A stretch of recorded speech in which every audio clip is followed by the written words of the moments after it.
Welcome to UFO Headline News with me, Heidi Hollis. Today is Wednesday, December 20th, 2017.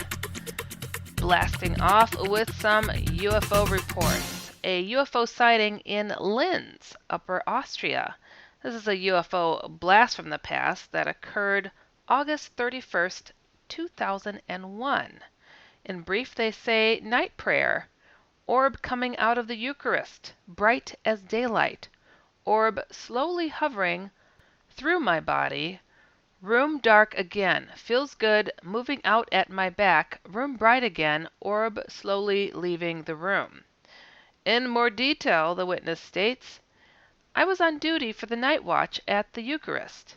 It was a Catholic charismatic weekend meeting, and my time was from 3 to 4 in the morning. The Eucharist was standing on the altar as usual for such a night prayer. I was sitting before the altar, approximately 3 meters in distance. Some people were sleeping in the room. I believe I was the only one awake. While I was playing a soft song on the guitar, suddenly a bright light came out of the Eucharist, very slowly moving towards me. It looked like a tennis ball of light. It took on and have songs on my guitar for the light ball to cross the 3 meters to me. Chopped up, chopped up. I'm not editing this, just reading it. If possible, even slower, it went through my hand into my guitar and moved on into my body. I didn't feel much, just the room was dark again. About at the end of the second song, it came out of my body again at my backside and kept on moving through the room for some minutes before it disappeared. I probably should mention that I was playing Thais songs. One Thais song lasts normally 8 minutes. I didn't look on my watch, but it was my feeling that I would say the whole experience lasted about 20 minutes, but not less than 10 minutes, and not more than 30, I am quite sure.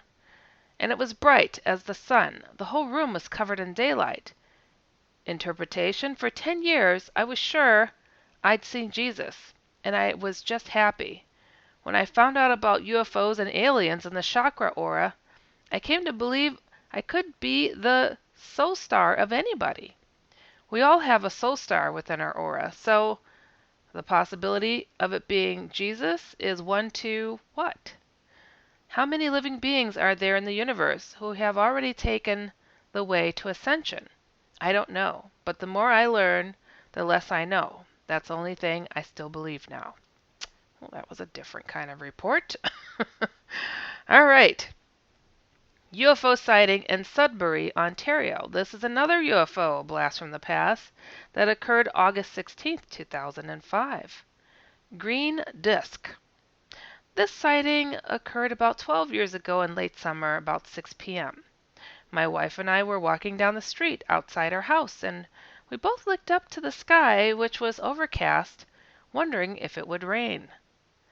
Through a break in the clouds, we saw a dull green disk with a darker center fly by. The cloud cover seemed to be fairly low. The sighting lasted only a second. There was no sound.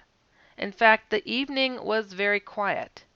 I can't say if the sighting was a craft or some sort of meteorite with a disc-shaped gaseous cloud around it, but it moved with the disc shape staying intact. It is one of the only 2 strange aerial sightings I have seen, both in Sudbury, Ontario. The next UFO sighting happened in Belmore, New York. This occurred November 27th, 2017. They state in brief, looked out my window to see this ball of light traveling almost straight up into the atmosphere that had no blinking lights, like an airplane would, and was traveling way faster than any plane I've seen. I took a video, about 30 seconds long. In more detail, they state, in my house, the brightness, speed, and almost 90-degree flight path of the UFO. A UFO boomerang shape with 3 separate light sources on the UFO. I wish I ran outside to get a better look. It was going so fast and high up that I couldn't see it from my window anymore. So I gave up. The next UFO sighting happened in Granger, Wyoming. This occurred August 5th, 2017. Multicolored star. On August 5th, 2017, at about 1:30 in Yellowstone National Park, Mammoth Hot Springs Campground. Looking at stars through binoculars, observed a star-sized object at about 10 o'clock angle to the northwest. It was changing colors and sometimes wobbling, but like the stars near it too far to focus on. I went back and forth between the object and a similarly sized star nearby with my binoculars. Changed colors, primarily from red to green to yellow, blue, and did not travel. I didn't think to watch for a pattern. I fell asleep after about 30 minutes observation. Tried to see it again the following night. Nothing. This next UFO sighting occurred in Nashville, Tennessee on November 26, 2017. In brief, they state, myself and my family and friends have been witnessing these for almost 1 year. I have made a police report to Chatham County Sheriff's Department. An officer came to my home and also saw the object. He stated he would file as a UFO sighting. I see these late at night. In more detail, the witness states, I have been at my home and at work. Looking at the night sky, I first witnessed these objects approximately 1 year ago. I knew it was not a star. The reason being, I was a pathfinder in the 82nd Airborne Division at Fort Bragg, North Carolina, and have been trained in night navigation by the stars. Cool. The object to the untrained eye would at first to appear to be a star. If watched for approximately 5 minutes, it would pulsate blue and white and move direction up, down, and lateral, sometimes circular. I called the control tower at Fort Campbell, Kentucky, which is only 30 miles from my home, and Channel 4 News in Nashville, Tennessee. I did not lose sight of the object, as the longest I ever stayed outside to watch the object was approximately 30 minutes. Although it would move numerous times and change colors, I observed aircraft in the same part of the sky. The pilots of these aircraft have to be seeing this. The area of the sky that I see them the most is under the belt stars of Orion. The next UFO sighting occurred in Ontario, August 21st, 2017. In brief, the witness states object captured during solar eclipse viewing at 1/2500 shutter speed. They go on to state, I was photographing total solar eclipse in Toronto with a tobacco filter on the afternoon of August 21st, 2017. I was trying to capture eclipse at different shutter speeds and from different filters and angles. I took several photographs in quick successions. After I was done, I was analyzing all my photographs at my desktop.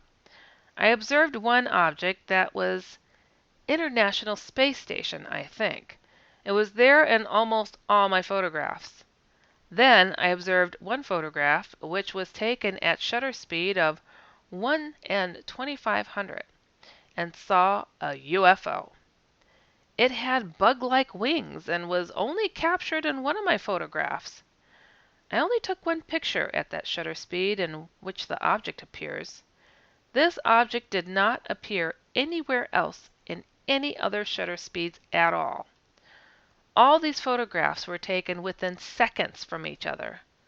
I was absolutely shocked. It is an object with 2 panels. One of them is glowing, with a football-shaped body in between, which is strangely dark, despite being so close to the sun. It seems that the object is really close to the sun. In my opinion, it is impossible for a man-made object to be able to travel so close to the sun. I'm attaching the original file to this email, as well as my zoomed out photographs.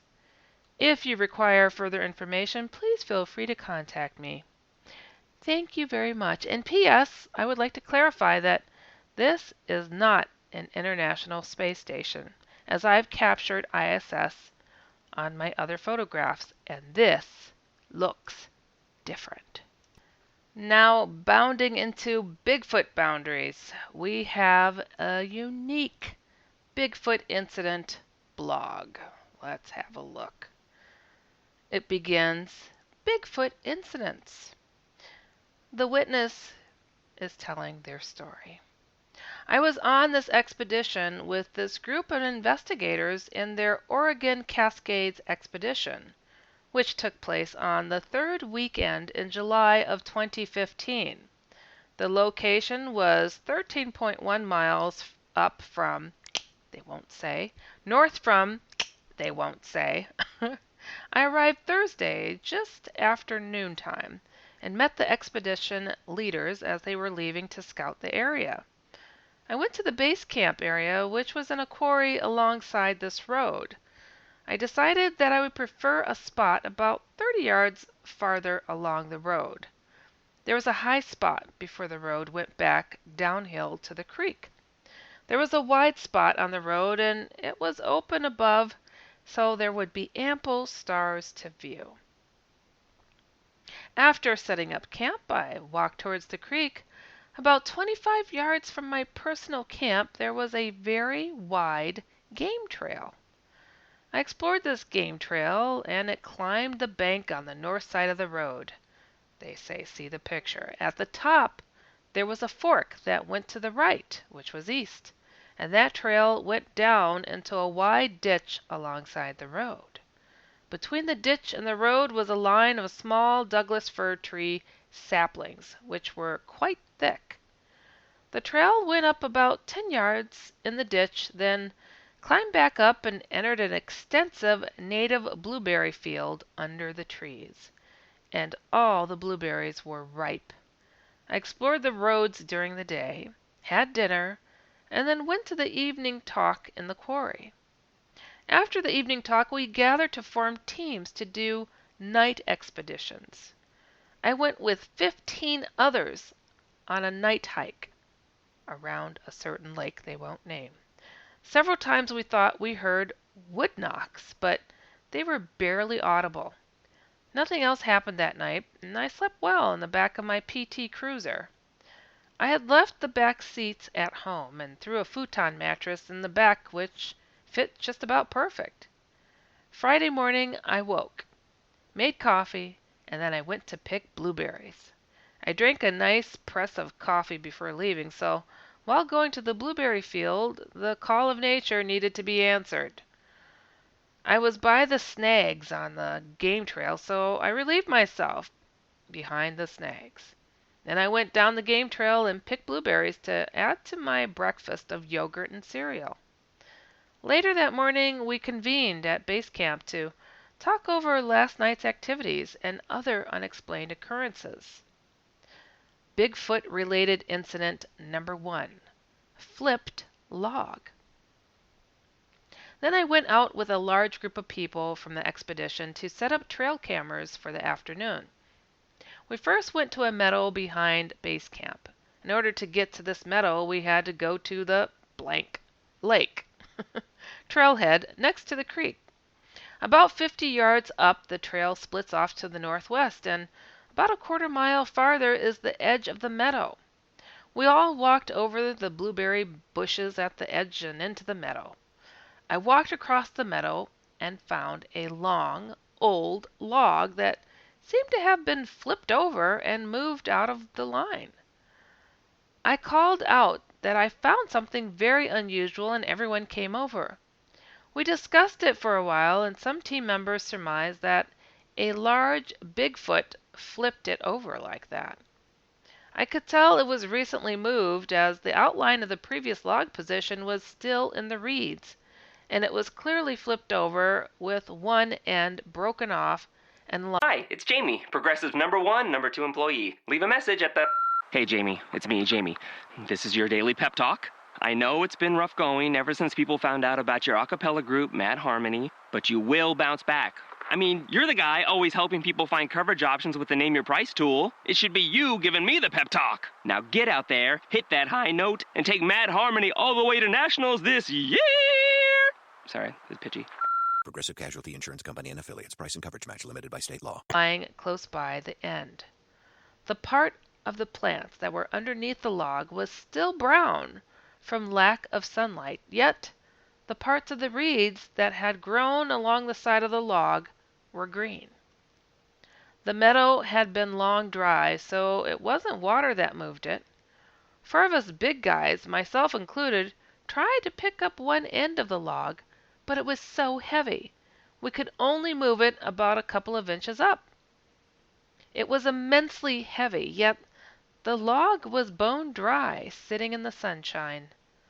I should have taken a picture, but some other team members did take pictures of the scene. I tried to find a reasonable explanation, but could not think of any. It certainly wasn't moved by a bear, from my experience in the woods.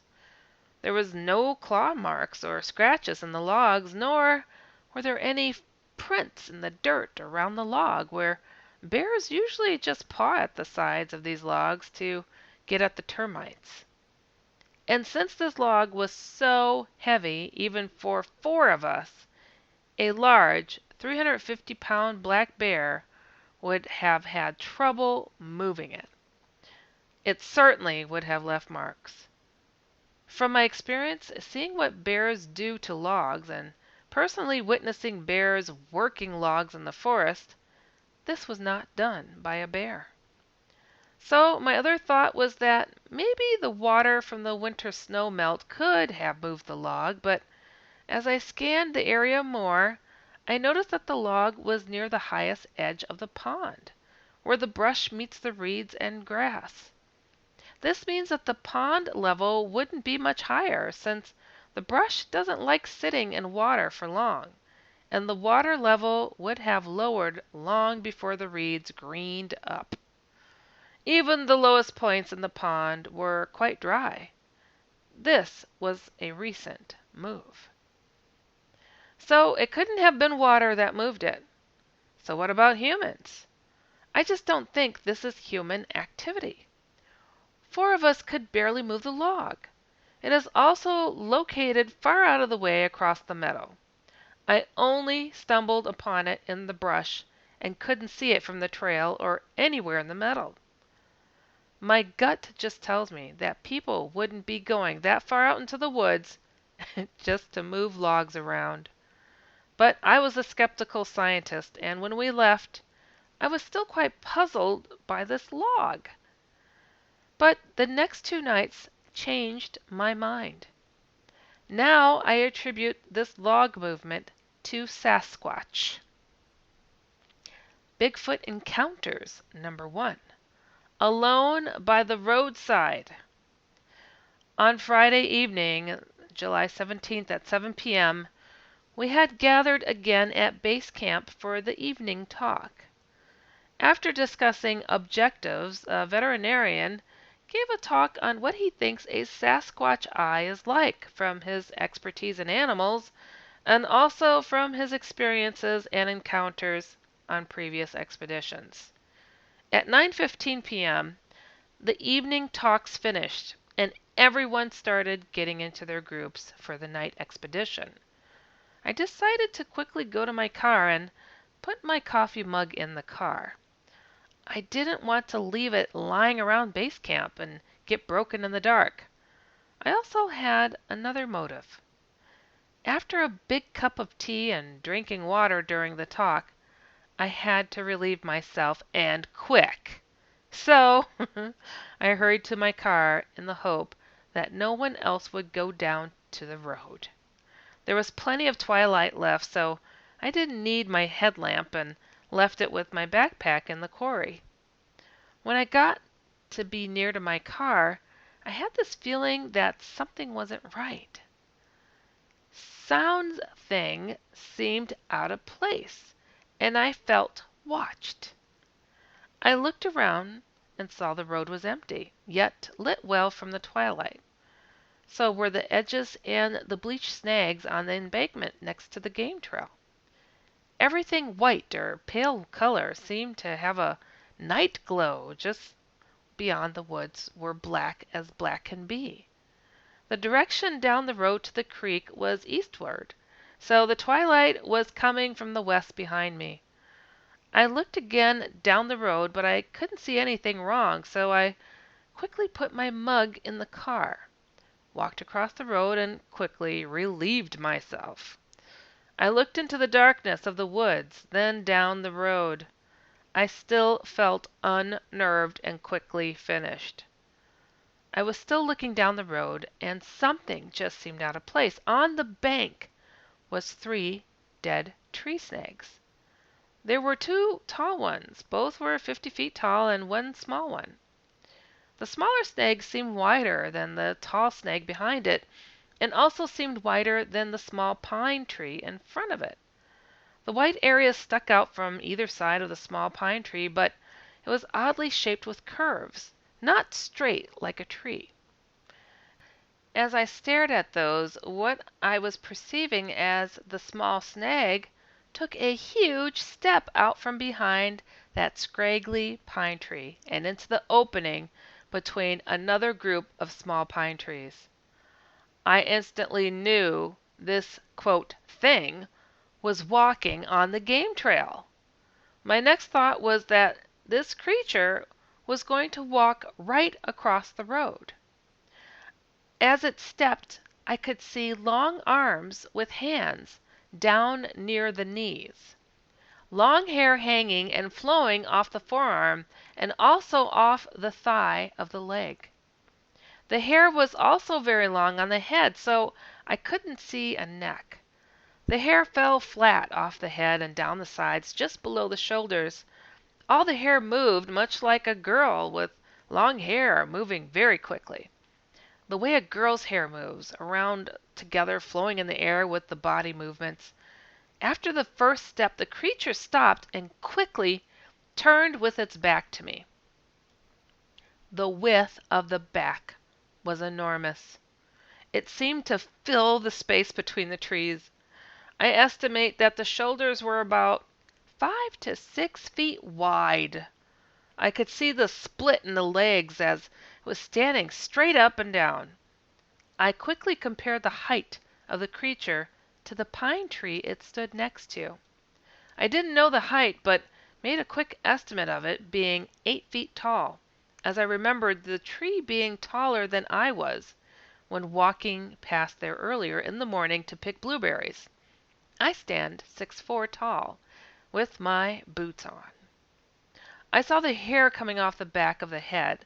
It was long and hung down to about what would be the creature's mid-shoulder blade area. I could also see the muscular structure on the back of the creature bulging under the hair, and what I perceived as big, muscular buttocks. I quickly scanned the creature for any other color differences, but could not find any. This creature was all silvery gray from head to the ground. The creature then moved very quickly away from me. At this point, a second game trail goes along the road, dropping briefly into the roadside ditch for about 10 yards before going back up the forest side into the blueberry field. The creature stepped forward with its right leg, and I saw the hair flowing off the thighs. It put both of its hands out in front, and it seemed to have made fists. Then it leaned forward. As it went down the bank side into the roadside ditch, it seemed to bend all the way forward and get down on all fours. It looked just like what one sees in videos of gorillas in the wild when they move quickly on 2 legs, then fall forward onto all fours. The creature then got in the ditch and disappeared behind the trees. I was paralyzed at first. just watching this thing move very quickly, faster than a bear. My first thought was maybe there was glare in my glasses. So I moved my head around and from side to side, trying to see if it was any glare in my glasses that might have mistaken for this thing moving. I did it several times, but there was absolutely no glare whatsoever. I instantly became terrified after that, since I now realized what I saw was real. I then took my penlight out of my pant pocket and shined it down the road. The tiny light didn't make too big a difference lighting up the scene, and the spot was about 25 yards away from me. I was unnerved and needed to get to people to help me, but I didn't want to turn my back on this area the creature was in, so I backstepped down the road to the quarry. I heard people at the first tent at the end of the quarry. It turned out it was a girl named Blank. She is an expedition researcher, and she was also recently on one of the Bigfoot's episodes about the Bigfoot in the photo collecting apples in Vermont. She and several others came out, and I told her what I saw. I took them all down there to the game trail, and we looked around, but the creature was gone. Bigfoot-related incident number 2. Back in the camp with everyone, I was pretty shaken up and decided to just go on the night expedition with the expedition leader and 4 others. It was now getting close to 10:30 p.m. when we headed out and walked to the west down along the road. After we went 0.65 miles, according to the GPS carried by a person with us, we walked up an abandoned skid road that went to the north. We walked about 100 yards and we stopped to do some cowbell knocks. That means to hit the cowbell 3 times, and we listened. It was quiet until about 3 or 4 minutes later, approximately 11:24 p.m. There was a very loud, classic Sasquatch howl from the ridge above us. Everyone in the team thought it was someone from base camp doing a howl, but I knew it was too close. I've been in the woods long enough to know distance, even in the dark. It just sounded like it was up at the top of the ridge, which I could just make out in the twilight. Since I just saw a Sasquatch 2 hours before, I knew it was a Sasquatch creature, possibly the same creature I saw. The ridge line runs back behind base camp into the area I was parked, so it's possible this creature was following and keeping an eye on us or me. We walked up that road and ended at the top of the ridge at the edge of the clear-out. We had a remarkable view of the mountain's peak to the east, the Milky Way to the stars. The night stayed quiet after that, with nothing more odd happening, so we returned and got back to base camp at 1 a.m. I quickly inquired if anyone had done a howl, and no one did. But those back at base camp said they heard a howl from our direction at the ridge and thought it was us. The times that both teams heard the howl coincided at the same time. There were no other teams near us at all that night. The next day we learned no other teams heard howls that night, and oddly, there was a team bedded down in the meadow to the north, only about a quarter mile from the base camp, and they heard nothing. Super fascinating. Well, once again, I would like to thank you for listening to UFO Headline News with me, Heidi Hollis. Be sure to check out ufoheadlinenews.com every single day. And also tune in to my other weekly shows. I co-host on The Kevin Cook Show, and I host my own show called The Outlander. Both shows are at 9 p.m. Eastern, 8 p.m. Central. And catch my paranormal comic, The Outlanders. Direct links can be found at theoutlanderscomic.com, HeidiHollis.com for everything else, or just come to InceptionRadioNetwork.com. Remember always to keep an open mind so you can stay informed and inspired.